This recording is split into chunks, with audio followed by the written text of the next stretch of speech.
Ozma of Oz, Part 1. Here's the cover. We see Ozma on the front with the Scarecrow, the Sawhorse, the Tin Woodman behind. Looks like a whole army, and then I'm assuming the Cowardly Lion.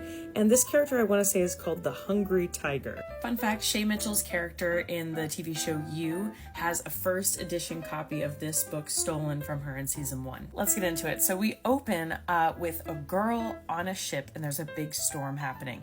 Now this girl is traveling with her uncle, and of course, we're talking about Dorothy and Uncle Henry. They're going to Australia to visit Uncle Henry's relatives and I guess get his health back up. But they get into a storm and Dorothy ends up clinging to a chicken coop and getting thrown overboard with it. She does end up surviving and gets washed to shore along with a yellow hen. And this hen starts talking. Dorothy's like, man, if we were in Oz, it would be so totally normal that you were talking right now, but we're not in Oz, so what's going on? The hen says that her name is Bill, because when she first hatched, they didn't know that she was a hen.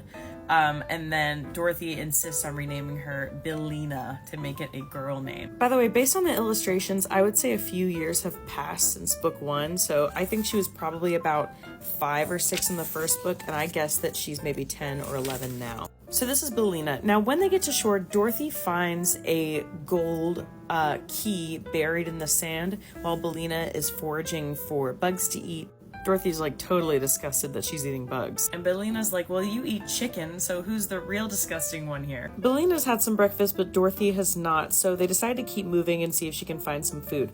Now they see these letters in the sand that say, beware the Wheelers, but it's not clear yet what the Wheelers are. Also, random, but the way Dorothy's dialogue is written is different in this book. So she keeps saying things like, it can't be automobiles, like she's not quite saying complete words. Telephones, believe, automobiles. And again, that wasn't the case for the first book. It almost seems like that would be more appropriate for a younger kid who maybe, you know, doesn't have their whole hard palate developed yet.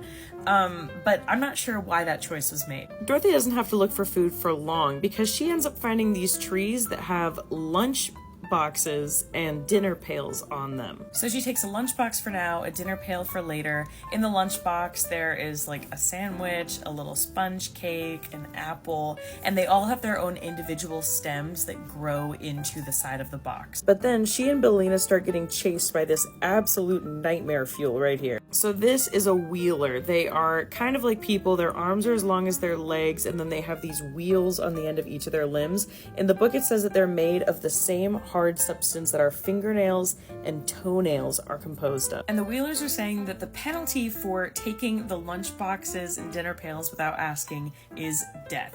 And they move very, very quickly. So they get chased to a rocky hill and kind of scramble up it, and the Wheelers can't follow them. But they do stake out the hills that are trapped up there. They end up climbing all the way to the top and find that there's a rock that looks like it has a door in it, and of course, the key that she found on the beach fits. They open the door and find Tick-Tock, the machine man who is made out of copper. Now, his name is spelled exactly like the app, T-I-K-T-O-K. They find this card with him that says that he is thought-creating, perfect-talking, double action, made of clockwork, and then he is from the land of Ev. Now, you may have seen my note there, but I was thinking, okay, if Oz was called Oz because that book was all about the silver standard and Oz means ounces, then what could Ev stand for? And so I looked up all of the different acronyms that EV can mean. Obviously, the most common one now is electric vehicle. And the best guess that I have for what the land of Ev means is enterprise value. So EV, enterprise value, meaning that is a factor that goes into company valuation. So if a company were to be acquired, that's sort of an estimate of what a company is worth based on the amount of business they're doing, their debts, their stocks, kind of everything lumped up into one big number. And the reason I feel that this could be relevant to this time period is because a lot of the first antitrust legislation in the US was formed around this time because monopolies were getting so out of control. So if there were a lot of acquisitions going on around this time, then I think enterprise value could be relevant. Now there's a little key that you can use to wind up Tick-Tock, and you do that in 3 different places. First, you can wind him up for thinking, then for speaking, and then for walking and action.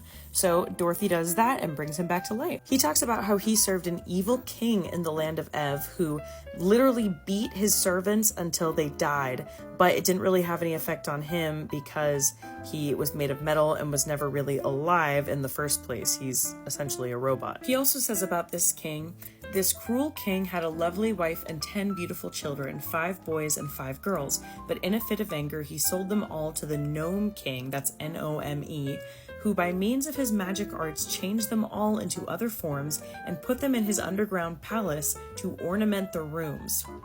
Later, he regretted it and was so upset that he couldn't get them back that he put TikTok in this rock that he's locked in, threw the key into the ocean, and then jumped in after and was drowned. So he's been stuck there ever since and basically tells Dorothy, "I will do anything for you as a thank you for getting me out of here." And he can also speak the time. So my thought is that he might have some relation to the Clock of the Time Dragon that we will encounter when we get to the Wicked books. Now, in my opinion, TikTok represents industrialization in factories. This book came out in 1907, and Ford started using the assembly line and putting that concept into practice in 1901.